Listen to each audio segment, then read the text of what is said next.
Hello, I'll show you this 2024 Xpress H18 that we got. It's a lot of videos of dealers selling these boats, and I've watched them all, waiting for this one to arrive, and just wanted to share a few things that maybe answer some questions that I had about my boat before it arrived, and hopefully help out somebody who's hunting for one. This has been in the water 3 times since I've gotten it, and we optioned it with silver paint, just the regular gray sea deck without any additional colors. We optioned it without any electronics. It did upgrade to the 24-volt Minn Kota Edge trolling motor. We upgraded the wiring for the trolling motor as well. That was $300. Put the sea deck in the cockpit, and that was about a $600 option. We did recirculate on the live well, and it's gonna sound funny, but I don't use a live well. I strictly catch and release. I only fish for fun. I don't tournament fish or anything. So I thought, it was one of the things that maybe if I go down the road, I try to sell it, that I thought would be a big improvement. It make a boat more desirable to somebody. And, for $300, spending that kind of money, it just seemed worthwhile to do it, because it'd be impossible to do after the fact. We were shopping. We were at a fishing show. This boat was on display. Not this exact boat, but one just like it. My brother-in-law put me onto it, and really got my attention, because this is kind of the boat that we were talking about that we would want if we were to get a boat. Didn't know anybody built it. Didn't know about Xpress. They had a factory rep there, and he talked about the boat and got me interested in it. So I went ahead and decided to purchase it. And I'm coming from a 31-year-old tracker, and I just sold that. They say aluminum boats have come a long way in the last 30 years, and I would agree. It's a completely different animal. It is also a different company. Different way of doing things these days. There's no wood in this boat anywhere, which, it's a huge plus. I found some things by working on it that I really like, and some things that I don't like. As soon as I purchased the boat, we went and we ordered it to spec. And like I said, I'd updated or upgraded the trolling motor, upgraded the wiring to the trolling motor. It was about $300 to do that. I want this seat is going to get swapped out for one that's like on the back, a folding seat. I don't really care for that design, and this boat is going to the dealer tomorrow, and that's one of the things they're going to do is swap the seat out per my sales contract. I saw a lot of videos talking about the jack plate. Okay, I went back and forth on that decision, and eventually I called back up the dealer and added that to my order. So it's an Atlas hydraulic jack plate, 6-inch jack plate. It does come with a motor toter. Okay, so it comes with one, comes with the tie down straps, because that was one of the questions I had from my dealer, and he said, I don't think it comes with one, and we can add one or whatever. But it was in the boat when I bought it, and I actually had 2 sets of tie down straps, because I guess the dealer added a second set. They didn't know they were in there.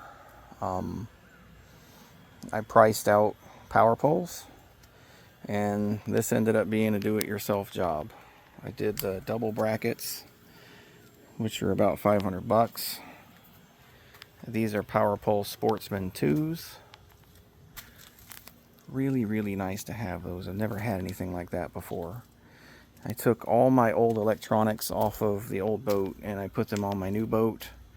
I have two 10-inch Garmin 106 SVs. I have a 93 SV and a 73 SV. I think that's what they are, but they're LiveScope compatible. And so I've got 4 screens. The transducer is up front is a GT54, and that is wired to one of the dash units. The wire is just long enough to make it from there to here, because these are more advanced screens. They can run more advanced transducers. Those just display network, messages. So everything that they display has already been processed by one of these units. And then I have a GT56 on the back. Another thing I did was I got a piece of 3/4 inch thick polyethylene. I cut it to match the transom, and then I mounted with JB Marine Weld, and then a little bit of caulk on 3 sides. I didn't caulk the bottom because I want water to drain out. But there's no screws protruding through the hull anywhere, so that's why I did that. And I had to move it over a little bit because the power pole, when it was a full extension, did knock it and push it down. So I moved it over just a touch. It does read at speed. It's just about even with the bottom of the hull. So that all works. That's nice.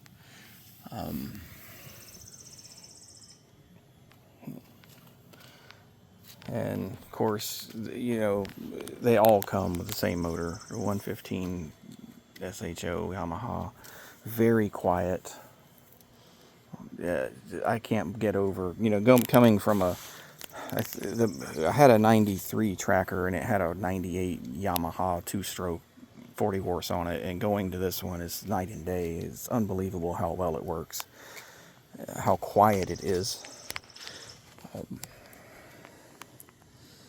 So I did, I took off this dash plate and I reinforced the back of it with a 1/4 inch piece of plastic. I mounted this is a double bracket from Bass Pro Shops. It was on sale for about 80 bucks. But the dash plate itself, super flimsy. I had to reinforce it to be able to put this on and feel comfortable with it. And it is very sturdy now. The boat comes with a 5-inch Humminbird that would be flush mounted to the dash. I had them leave it off, leave it in the box. Don't put it on the boat. I don't want it.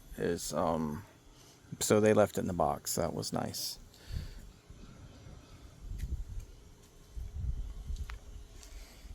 I'm sorry, I'm rambling. I try not to sound too much like an idiot, but I know I have an accent and whatnot. Kind of show you more of the boat and some of the things that I've run into. I did not upgrade the trailer at all. I don't see the need to pay for lights. I don't see the need to pay for color graphics on the boat. Every upgrade I made was technical in nature. And there were some limitations on what I was able to do with what Xpress offered. But the boat does ride really smoothly. It doesn't jar your teeth out of your skull when you cross a wake or something. You can tell you've encountered some rough water, but it is nothing like what I'm used to with my old boat. I can't say enough. I really like these posts that come on the trailer. It's nerve-wracking as heck. We're driving down the road. It's very wide. It feels like you're going to clip every sign that you pass by. But when you're backing the trailer and all you can see is that, man, that is a total lifesaver, especially when the boat isn't on the trailer and you're trying to back it in the water to recover the boat, and you have some kind of reference for where the trailer is. That's super nice. It does come with a dolly that you pull the pin and it flips up. Super nice there when, what I'm used to is having to crank it all the way up and all the way down on my old boat. The winch is nice and secure in operation. It doesn't come with any kind of safety cable. The The trailer doesn't have chains, it has cables. They might be a bit long to actually work. I did find that my coupler was really hard to engage, and I couldn't disengage it at all. Like, I had to take a screwdriver and pry up. There's a nut underneath. If I could see it. But I adjusted that about a half a turn off, and it made it to where I could latch and unlatch that onto my ball hitch. I did add a protector to the trailer hitch connector because it didn't come with one. I just wanted to keep those pins covered. I'm used to my old boat, and it had one, and I just thought it should have one. You know. Okay. Spare tire as delivered with the dirt that it came with. I did move it forward a little bit because I'm sorry, I actually moved it back. It was forward a little bit of its location. I moved it back because I tried installing a trailer step. That did not work out for me. So I took that off. And honestly, you don't need it. I had the trailer step on when I was setting up the boat. I used it one time, and I took it off when I got home. You can step right onto this spare tire. It's not that high from the trailer to this nice pad. You can use the tire as a step, or you can just crawl right up there. It's not a big deal. I got some wax from work that I painted onto this hardware, the lug nuts and studs, so that I don't get rust and end up with those seized when I might need them. I think those are 13/16. You're going to need a deep, thin wall socket to fit onto the spare tire and the trailer wheels. The lug nuts have a little bit of rust on them already, so I've asked that they look into that. I had some damage on this hubcap. I've asked that got, they look into that as well.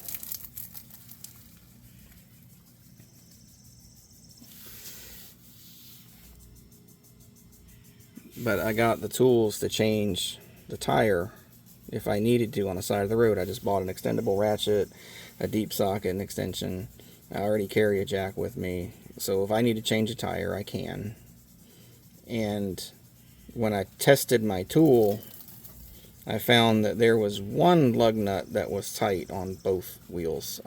The other 4 on each wheel were not tight at all, and that leads me to some of the disappointments I've had. Was dealer prep, I don't think was done properly. I don't think they checked anything. I don't think they did more than put gas in the boat. The storage compartments on the boat, down in the bottom of them, they all had metal shavings. Down in the bottom of the hull, where the fuel tank and everything is, that it was full of metal shavings. So this is just some of them that I saved to show you that this is what I vacuumed out of my brand new boat, and I don't think that that's acceptable.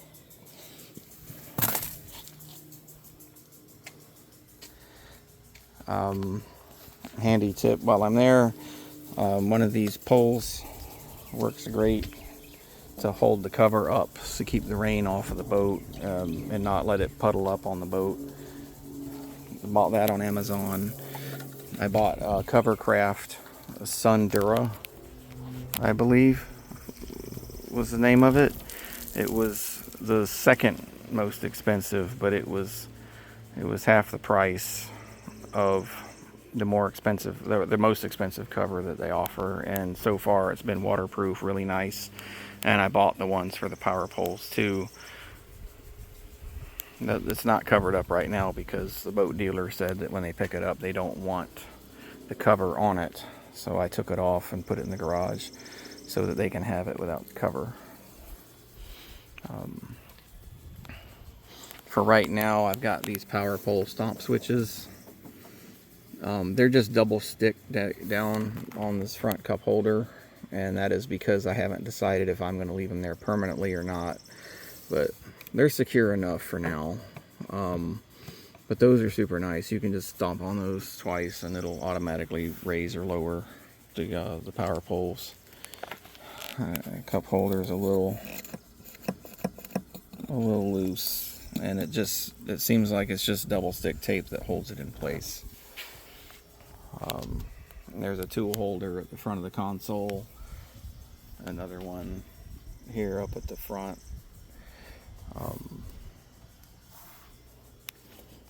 So those are some of the disappointments. I bought these trailer tie downs that would bolt to the trailer, and I didn't install them because I haven't found a way to bolt them to the trailer. There's not really a good place to do that, and I thought these would be nice to have retractable and they stay with the trailer and I don't have to carry them on the boat or whatever. But that's that. The cleats I did not upgrade. These are actually like nylon or plastic. See, I've got zip ties on all of them because like the carabiners for my tools and stuff won't fit over the cleat, so I ended up putting a zip tie there, and just to keep the bait towels from flapping in the breeze, I'll bring them up and kind of tighten that fit up a little bit so when they're going down the road it doesn't flap around too much. But that is a 70-pound thrust trolling motor that we upgraded to.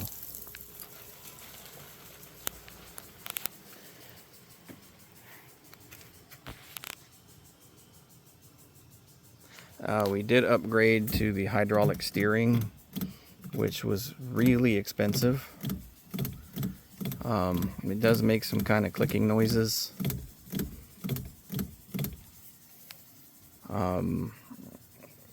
I thought, going with a much bigger engine, I would definitely want hydraulic steering. I think that was a good move.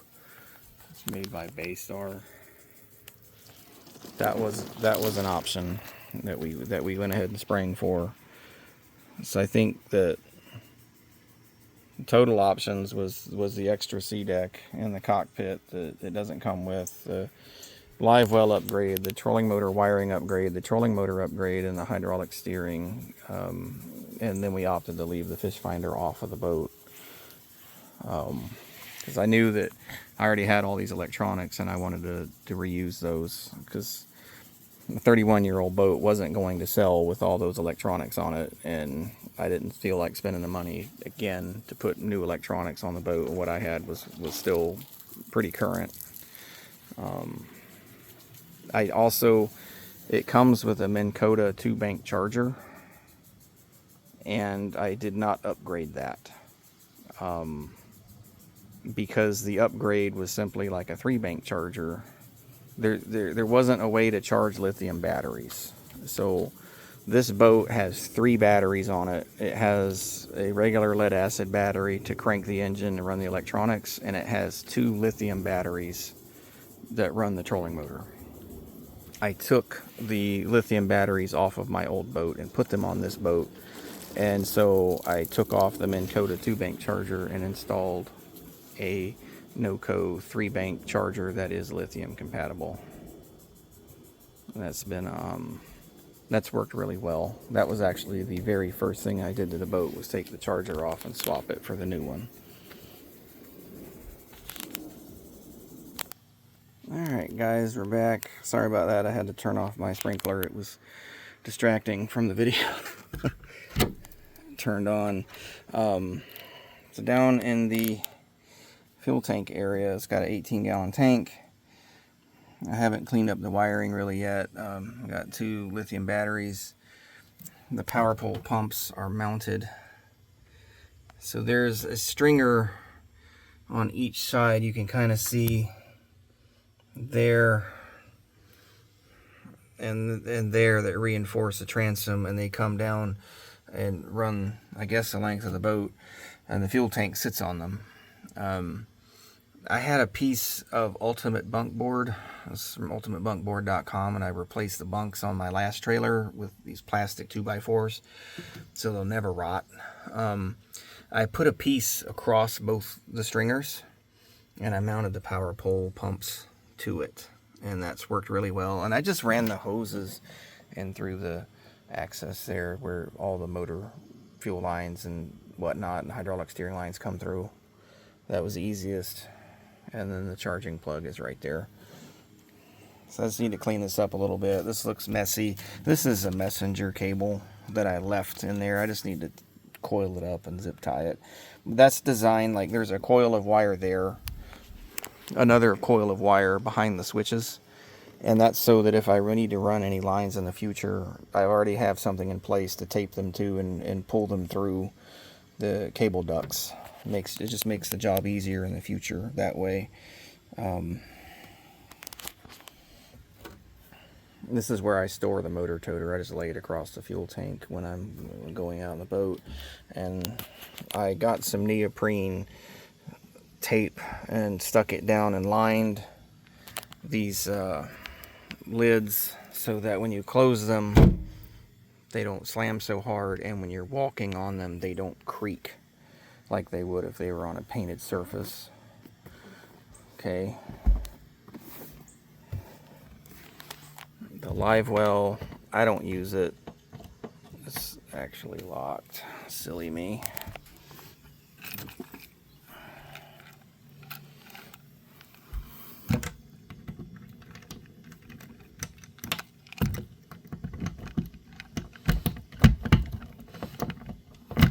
Sometimes it's a little bit of a game to figure out which way the key goes in. Okay.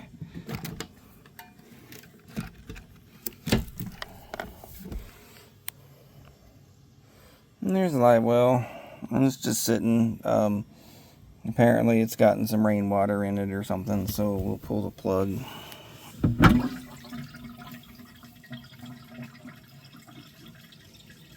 But there's a way to recirculate the water. I think that knob,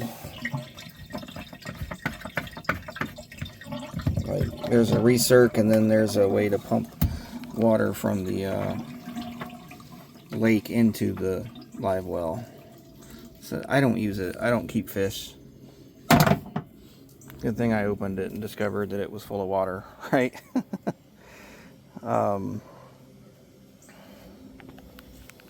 It does have a trim and tilt gauge. It has RPM. It doesn't have speed, but that comes with the, it's displayed on my Garmin, so I don't need it as GPS. Fuel gauge reads empty when there's about half a tank of fuel left. Pretty standard for a boat. And then you get the water pressure gauge. This one always stays around 20. Even with the jack plate all the way up, it does. I mounted the power pole switch there. I have another one on the transom. And then there's remote controls. I can operate the power poles from anywhere, including my truck. Right? There's a trim and tilt switch on the throttle. There's another one on the side of the motor.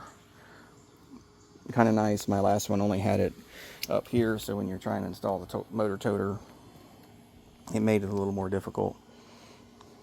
But you get storage underneath the seats. Downside is that will hit that trim and tilt switch and then make it operate.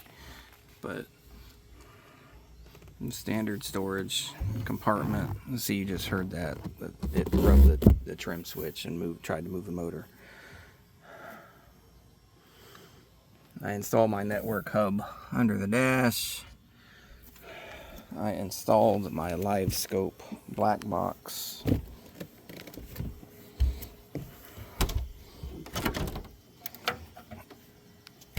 So in the forward compartment, you can see where these bolts are. That's where my live scope is installed, is on the back side of this compartment. You can see it right there. As I didn't have the ability to run the transducer cable through the supplied cable duct that goes through the console, it wouldn't fit. So I just ran a network cable instead, and that worked out. I ended up buying a fish tape made by Klein in order to run the wires. I left a messenger cable there and there to run the front length of the boat.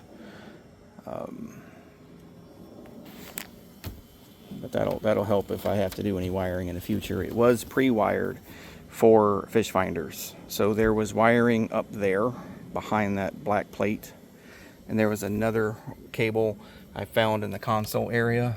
They were the same, very thick, huge wires for the electronics that they left in place for you to use. That was super nice. There isn't a fuse panel anywhere on the boat that I can find. It's all done with circuit breakers, I think, on the switches. So I took each one of those cable wires and split it off 3 ways, and I run different things. So, like, you know, I have 2 fish finders and a live scope running off the front one. I have a network hub and 2 screens running off of the one that was in the console. I also I wired onto the back of the tack, and I put a small hour meter. I didn't mount it anywhere. It's just a cheap $13 hour meter from Amazon, and I can grab that and read my hours when I need to for maintenance, because I know when I get to 10 hours my break-in is complete. When I get to 20 hours I have to service it, and to buy all the cabling for it to might work with the Garmin's, it wasn't worth it to me when I could spend 13 bucks and just do it this way. It was easier.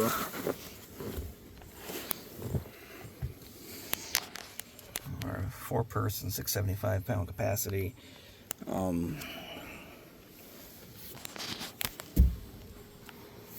But there it is. If you don't have one of these cool anchor poles, extremely handy, highly recommend. We use this to not only shove the boat off of a bank or something if it's in shallow water or we're trying to retrieve a lure.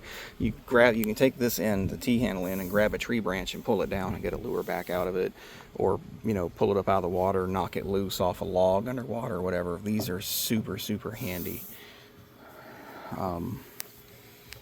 Cup holder. The rod locker is really big. It's actually useful. I've got 7-foot plus rods in there. I keep the seat post down in the bottom when I'm not using it. But very spacious rod locker. To point out that one of the surprises I got when I took this compartment out to run some cables is that the whole of the boat, at least this far, you know, halfway back, is rhino lined on the inside too. There's no wood. That foam core construction with the metal bracing like they show in some of the videos, that's exactly how this is built. It's very quiet, it's very solid, and it's protected against corrosion because it's coated, which is one of the problems I had with my old tracker. Was the corrosion and eating through the aluminum over time. And keep in mind, it's a 31-year-old boat. I don't want to beat on it too much. It was a low price boat, and we had it a very long time. It was never expected to last that long, and I just sold it to somebody who's going to keep using it. You got that little foam SeaDeck seat instead of a real seat, but good enough, right? So I know I made this video super long, and I know I'm kind of rambling, but I'm trying to cover all the bases. So one of the problems I'm having with the boat that is to be addressed is the boat does not reach top speed. I'm only getting 40 out of it, and I'm hitting red line. 40 miles an hour, and the boat's redlining and on the tack, and there's 30% of throttle left. Like, I have so much more throttle left, and I can't use it because the engine will over rev. I think that those markings indicate that it's a K21 propeller. Seems like other people are using a 21 pitch prop successfully, but with a larger diameter than what I have. I got the jack plate all the way down. I lowered the motor on its mounting holes. It was mounted there. I mounted it there. Dropped it all the way as low as it would go. And the top of the propeller is even with the bottom of the boat at that point. So the cavitation plate is higher than that. Some people say that's okay, some people don't. I tried to adjust it and make it better, and it made it a little better, but maybe the issue is that it's just underpropped, because I believe that most people get a prop that is a different brand, like a PowerTech. This looks like a Yamaha 21K, right? So I don't think that that's enough for this boat. So I'm hitting red line at over 6,000 RPM, and I've got so much throttle left in it, and it's 10 miles an hour slower than what it's average, you know, what other people are getting. And I figured with a jack plate it would go even faster. I can't even use the jack plate, because if I raise the mower at all, it just blows out the prop. So if I'm on plane, I can't use it. I mean, I can use it in really shallow water and go in low speed, but I can't use it other than that. It was, you know, $2,000 option, very expensive option, and not finding it useful for what I do. So hopefully with the props changed out, when the dealer addresses that, figures out what's going on, that'll be fixed. Another issue I had was when I towed the boat home from the dealer, it pulled back, because, you know, the winch cable is going to tighten up over time when you use it. And so it had some slack in it, and the boat pushed back off of the bow just a little bit. And you can see the damage there. This hook has a little catch, and you see that it's bent down. That's because it was sitting there while the boat was transported, so it damaged the roller, it damaged the winch hook, and it damaged the bow. So they got to fix that. So another thing that I noticed right off the bat, I've played with props in the past on my other boat, and I know they have a huge effect on handling, and especially at low speeds. And this boat is uncontrollable at low speed. And when it's in reverse, I have no control whatsoever. People ask me, like, why is it that you circle around instead of just backing up? And I'm like, because I can't back up. I can't. It won't go. Like, it'll pick a random direction and just kind of float off in that way. And you can turn the motor all the way one way or the other. The boat's just going to do what it wants to do. I don't know if that's because the power poles are in the water when it's not on plane or what have you, but it doesn't handle at all. So the first time I took the boat out that I ever used it, I discovered that the hard way. It was not very cool. I cannot drive the boat onto the trailer. It kind of has to drift on the trailer, and it'll go sideways and do all kinds of crazy things, where I'm used to being able to drive my boat on the trailer and it handles easily. What I do is I just pull the strap out and I winch it up, because the first time I tried to drive the boat on the trailer, I scratched it. Brand new boat. That was my fault. I hit the trailer step. That's why it came off. But the paint's pretty durable, because there aren't any other marks on it as of, you know, yet.